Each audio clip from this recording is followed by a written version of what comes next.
Today we have the 2016 Bmw X5. This vehicle has done just over 54,000 miles. It has an automatic transmission and a diesel fuel type.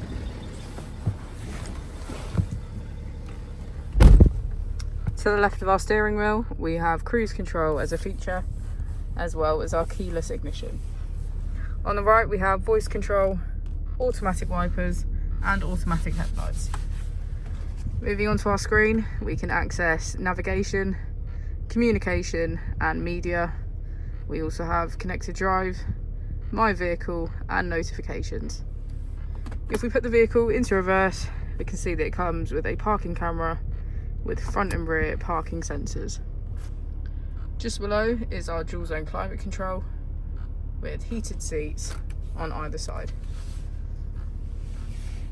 Using our mode button, we can switch between our 4 different driving modes: Sport Plus, Sport, Comfort, and Eco Pro. As we go into the back of the vehicle, we can see that we have 7 seats in total, all of which are full black leather.